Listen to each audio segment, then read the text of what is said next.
Assalamualaikum warahmatullahi wabarakatuh. Selamat pagi. Biar semangat ya, selamat pagi.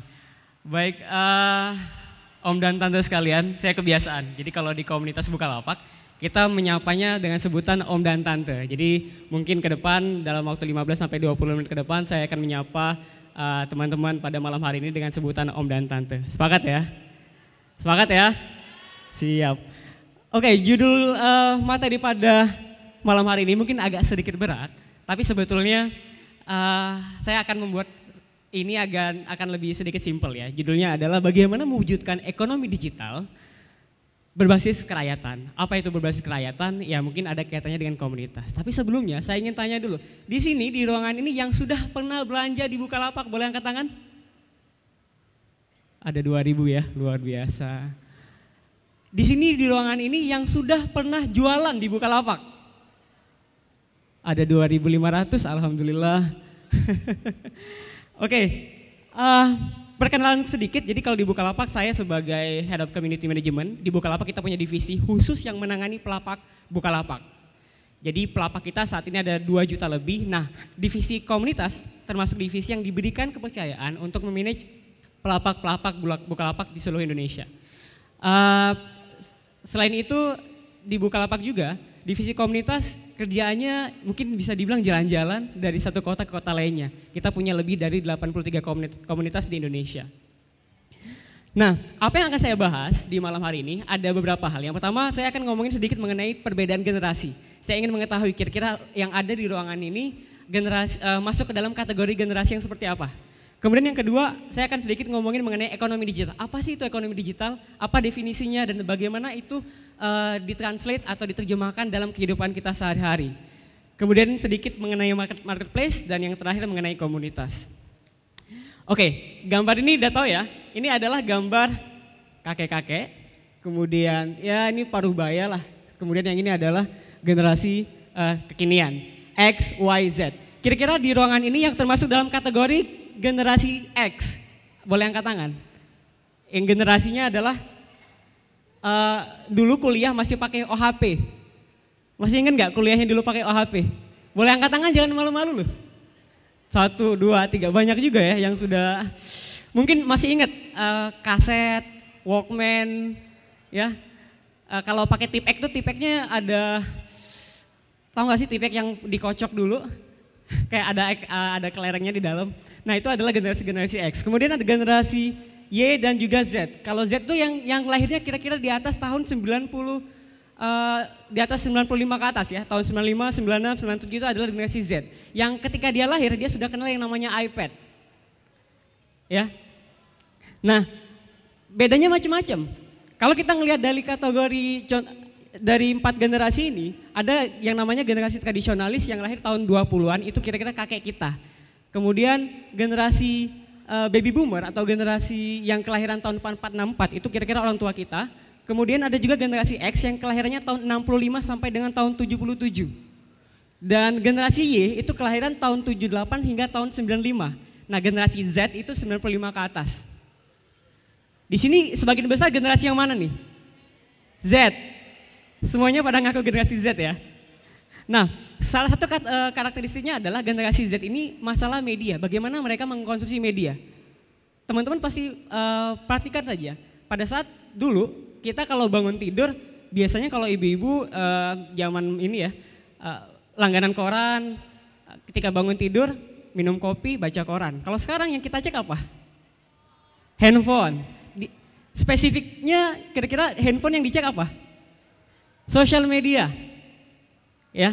Jadi sebetulnya ini mengindikasikan adanya perubahan perilaku, pergeseran perilaku. Sebetulnya sekarang itu apa-apa serba mudah. Mau cari apa aja ada di Google. Mau cari gimana sekolah yang bagus di Medan, bagaimana caranya mencari supplier kaos, bagaimana caranya jualan jilbab dengan laris. Semuanya ada di Google. Tinggal cari aja. Artinya generasi saat ini itu sudah dimudahkan dengan teknologi. Sudah dimudahkan dengan informasi. Ada perubahan perilaku bagaimana kita mengkonsumsi media. Enggak ada alasan hari ini kita berpangku tangan karena dengan teknologi semuanya serba dipermudah. Nah kalau kita ngomongin data sedikit, di Indonesia sendiri paling enggak di data terakhir tahun 2018 Januari, itu pengguna internet itu ada sekitar 132 juta. Which is itu adalah 50% dari penduduk Indonesia. Penduduk Indonesia saat ini ada 260 juta dan 132 jutanya adalah pengguna internet. Dan dari 132 juta itu, 130 jutanya adalah hampir 100% ya, pengguna media sosial. Dan kalau kita lihat bagaimana penggunaan sosial media, itu Indonesia itu masuk dalam kategori ketiga. Dia ini mungkin nggak terlalu kelihatan kalau dari belakang. Jadi grafik ini menunjukkan bahwa Indonesia peringkat ketiga untuk kategori penggunaan sosial media. Artinya apa? Artinya orang Indonesia itu kerjanya ngapain sih? Gosip, chatting, ngobrol. Ya sama, kultur Indonesia kan suka gitu ya. Suka ngumpul, arisan, ngomongin orang. Lewat apa? Lewat sosial media. Bisa ribut tuh, bisa saling unfriend, saling unfollow. Tiba-tiba kalau tiap pagi kita di broadcast message jualan apa segala macam, tiba-tiba kita delete kontak gitu. Nah itu adalah bagian dari perilaku kita. Nah kalau kita tidak menyadari perubahan ini, maka sebagai pelaku bisnis atau sebagai salah satu bagian dari pengusaha, ya kita nggak akan sukses. Kenapa? Karena kita tidak memahami fenomena yang terjadi. Bagaimana kemudian perubahan teknologi itu dapat mengubah perilaku seseorang dalam baik mengkonsumsi media maupun berbisnis. Kalau di sini dilihat bahwa platform media sosial yang paling aktif adalah YouTube, kedua Facebook, WhatsApp, kemudian Instagram. Artinya apa?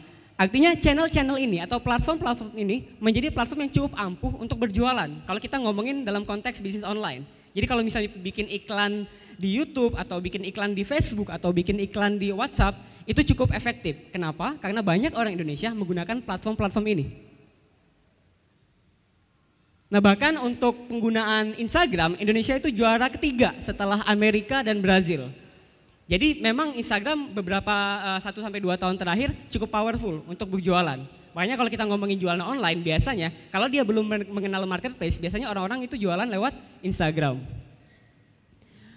Nah ini data terkait dengan populasi dan indikator ekonomi. Jadi kalau kita ngomongin demografi Indonesia, dari 265 juta rakyat Indonesia, itu populasi perempuannya ada 49% dan laki-lakinya 50% sekian. Artinya hampir 50-50 ya. Nah ini sebetulnya apa? Sebetulnya insight atau informasi buat kita sebagai pelaku UMKM bahwa ternyata audiens kita itu laki-laki dan perempuan jumlahnya sama. Artinya apa? Semua barang yang mau kita jual lewat media online, itu tingkat penerimaannya di pasar harusnya sama ya. Nah, yang menarik ini adalah grafik yang menunjukkan bahwa Indonesia masuk ke dalam peringkat ke-7 sebagai negara yang paling optimis memandang internet sebagai teknologi yang mampu membuka banyak peluang dan kesempatan baru. Ya, bukan sebagai ancaman. Jadi kadang-kadang orang mikir, lalu ini ngapain sih internetan, ngapain sih sosial media pada ribut, pada memecah belah, apalagi kalau misalnya musim-musim kampanye gitu ya, orang pada ribut-ribut, itu dianggap sebagai, sosial media dianggap sebagai salah satu ancaman. Padahal enggak, padahal kalau kita memanfaatkan sosial media itu dapat justru membantu meningkatkan peluang kita dalam berusaha online. Nah pertanyaannya kemudian adalah bagaimana digital media ini dapat berimpact kepada bisnis kita. Nah kalau kita lihat, ya ini balik lagi ke dalam tadi ya, fenomena ekonomi digital. Jadi ketika kita tahu bahwa saat ini penggunaan internet sudah sedemikian masif, penggunaan media sosial sudah sedemikian masif, jadi pertanyaannya bagaimana kita harus menyesuaikan dengan perubahan-perubahan ini. Kalau kita dulu misalnya jualan hanya di warung-warung, jualannya offline tapi tidak membuka kesempatan untuk jualan online, maka jangan salahkan orang lain kalau ternyata omset kita hanya segitu-gitu aja. Kenapa? Ya jawabannya sederhana, karena audiens kita dari offline doang. Kalau kita buka warung berarti pengunjung warung kita siapa? Tetangga kita. Atau paling jauh ya RT, RW ya kan? Tapi kalau kita jualan online, audiens kita udah kemana-mana. Seluruh Indonesia, bahkan dunia. Karena selama website kita, selama platform online kita dikenal orang dan bisa diakses dari manapun dan kapanpun, maka peluang usaha atau peluang bisnisnya juga akan semakin besar. Nah, yang menarik dari ekonomi digital ini itu seperti pisau bermata dua. Dia bisa memberi peluang dan juga sekaligus memberikan tantangan. Peluangnya apa? Peluangnya ya otomatis itu memberikan kesempatan kita untuk memasuki pasar baru. Ketika kita udah berjualan online, pasar kita makin besar, enggak hanya di Medan doang. Audiens kita atau konsumen kita ada di seluruh Indonesia. Yang belanja di pelapak online kita juga dari Jakarta, dari Medan, dari Bandung. ini memberikan kesempatan baru. Tantangannya apa? Tantangannya kalau kita nggak ready, nggak siap dengan perubahan tersebut, maka jangan sedih kalau para kompetitor atau pelapak-pelapak lainnya itu lebih sukses dan kita kemudian ketinggalan. Nah, peluang dan tantangan ini sebetulnya ya keputusan dari kita semua ya, apakah kita mau maju atau tertinggal gitu. Ini sebetulnya pergeseran paradigma yang menjelaskan dari fenomena ekonomi digital. Yang pertama, shopping activity. Yang dulu itu adalah pasar itu fisik, kita harus ke pasar pagi-pagi, jam 5 pagi ya. Tapi sekarang nggak perlu lagi kita ke pasar. Kenapa? Karena semuanya serba online. Kedua, product selection activity. Dari yang sebetulnya kalau kita belanja itu harus dipegang, sekarang nggak perlu dipegang lagi, hanya segera dilihat. Lewat apa? Lewat screen. Nah, ini data terakhir di bulan Januari 2018 juga mengenai aktivitas e-commerce. Paling enggak sepanjang 2017 ada sekitar 1,7 miliar orang yang belanja online di seluruh dunia. Kemudian ada sekitar 23% barang-barang itu dibelanjakan secara online. Jadi kalau kita ngomongin shopping ya, masih ada sih orang yang belanja di pasar tradisional, tapi sekitar 23%-nya udah belanja online. Dan tren ini akan terus meningkat. Ya, ini aktivitas e-commerce paling enggak dalam waktu 30 hari terakhir di Januari 2018. Sekitar 45% orang Indonesia itu belanja online dia lewat Google. 45% dari 260 juta orang. Bayangkan, artinya potensinya gede banget ya. Kemudian ada sekitar orang belanja laptop, komputer, desktop itu juga lewat online sekitar 31%. Nah, ini angka-angka ini atau number-number ini sebetulnya bisa menjadi sebuah informasi atau insight buat teman-teman semua untuk mulai berbisnis online. Dan tren belanja ini akan terus tumbuh. Paling enggak diprediksi di tahun 2020 ada sekitar 13 juta orang Indonesia yang akan belanja online. Yang kalau hari ini itu baru sekitar 7,9 juta sampai 9 juta. Dan sehingga nanti tahun 2020 ada sekitar 13 juta lebih. Artinya apa? Artinya potensi pembeli online di Indonesia itu jumlahnya semakin meningkat. Jadi nggak ada sama sekali kata terlambat. Jadi kalau misalnya kita baru mau jualan online, karena potensinya sudah semakin tinggi, penetrasi internet juga semakin meningkat, maka sama sekali nggak ada kata terlambat ya. Karena again tren belanja online ini selalu meningkat dari tahun ke tahun. Nah, pertanyaannya mengapa UMKM? Ya karena 90% lebih unit usaha di Indonesia adalah UMKM. Bayangkan ada 90% unit usaha di Indonesia itu bentuknya adalah UMKM. Jadi kalau misalnya kita lihat pengusaha yang misalnya omsetnya udah gede banget, itu hanya 10%-nya saja dari total usaha yang ada di Indonesia. Karena apa? Karena 90%-nya adalah UMKM semua. Dan apa sih masalah terbesar UMKM selain modal gitu ya? Marketing, pemasaran. Jadi pemasaran adalah masalah terbesar dari teman-teman UMKM yang mungkin dia tahu bagaimana cara memproduksi sebuah barang dan produk, tapi nggak tahu bagaimana cara memasarkannya. Dia tahu bagaimana cara memanen, dia tahu bagaimana cara memancing, tahu caranya ternak, tahu caranya misalnya karet atau sawit segala macam, tapi nggak tahu bagaimana cara memasarkan produk tersebut. Ya, karena apa? Karena minimnya pengetahuan mengenai teknologi. Padahal teknologi ini adalah kunci bagaimana cara kita mengakselerasi atau mengoptimalkan pemasaran yang ada di bisnis kita. Nah, pasar online atau marketplace adalah sebuah jawabannya. Apa sih marketplace? Marketplace adalah sistem yang mempertemukan antara penjual dan pembeli. Jadi Bukalapak dalam hal ini atau dalam konteks ini adalah sebagai marketplace. Bukalapak nggak jualan, Bukalapak nggak punya gudang. Jadi Bukalapak hanyalah platform yang menjembatani antara penjual dan pembeli. Jadi pembelinya siapa, penjualnya siapa adalah semua rakyat Indonesia. Ini yang kita sebut dengan ekonomi kerakyatan, karena setiap orang memiliki kesempatan yang sama untuk berjualan. Jadi Bukalapak ya sebagai platform saja. Jadi orang belanja, transfer uang ke Bukalapak, kalau sukses kemudian uangnya dikirimkan ke penjual. Dan ketika pembeli menerima barang, maka uangnya baru bisa dicairkan ke penjual, seperti itu. Jelas ya? Nah, misi kita jelas itu memberdayakan individu dan usaha kecil menengah di Indonesia untuk tumbuh bersama. Jadi nggak hanya sekedar Bukalapak doang yang sukses, tapi juga sama-sama teman-teman pelapak. Dan pertanyaannya kenapa Bukalapak? Saat ini Bukalapak sudah punya 2,2 juta UMKM atau 2,2 juta pelapak. Artinya jumlah pelapak kita banyak banget. Kita termasuk e-commerce yang paling banyak UMKM-nya atau pelapaknya. Jadi kalau belanja di Bukalapak udah pasti banyak banget pedagangnya. Karena apa? Karena produknya paling banyak.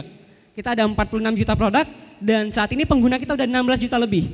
Ya.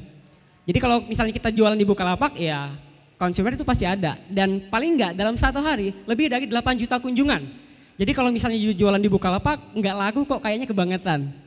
Ya. Jadi ada yang salah, entah dari tekniknya atau dari apalah. Dan nah ini salah satu contoh yang kita lakukan di Bukalapak, kita ngajarin teman-teman pelapak yang baru join.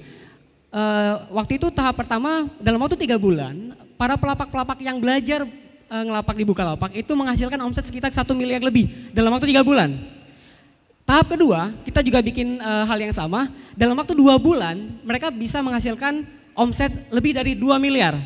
Mereka jual apa aja, macam-macam, bahkan mereka tanpa modal sama sekali. Nah bagaimana caranya nanti akan dijelaskan lebih lanjut nanti dengan pelapak teman-teman kita ya. Dan kita juga punya komunitas, ini yang membedakan antara Bukalapak dengan yang lain. Komunitas Bukalapak tersebar di lebih dari 83 kota dan kita memiliki koordinator lapangan di lebih dari 83 kota tadi. Jadi kalau misalnya kita mulai jualan di Bukalapak, jangan khawatir dan jangan sedih karena kita punya komunitasnya yang siap membantu, siap menjadi coaching buat pelapak-pelapak yang baru join di Bukalapak. Nah ini foto-foto singkat, kita kerjanya tiap bulan tuh kita ada kopdar dari rumah ke rumah, dari kafe ke kafe, dari warung ke warung gitu ya. Untuk apa? Untuk perkaya jejaring. Jadi kalau gabung di komunitas Bukalapak ketemu dengan pelapak-pelapak lainnya yang awalnya kita nggak punya ide mau jualan apa, tiba-tiba ketemu dengan pelapak A gitu ya atau pelapak B. Oh iya, kenapa nggak jualan ini aja ya? Kenapa nggak jualan ini aja ya? Kan dapat ilmunya. Bahkan kita bisa kenal dengan supplier yang mungkin harganya jauh lebih bagus. Lewat mana? Lewat komunitas. Jadi komunitas ini akan selalu ada tiap bulan dan di Medan juga kita punya komunitas Bukalapak yang mungkin nanti setelah saya akan sharing juga bagaimana cara join di komunitas Bukalapak. Oke, mungkin itu dari saya sedikit. Terima kasih atas perhatiannya, mudah-mudahan bermanfaat dan sekali lagi saya ucapkan terima kasih. Buka aja Bukalapak.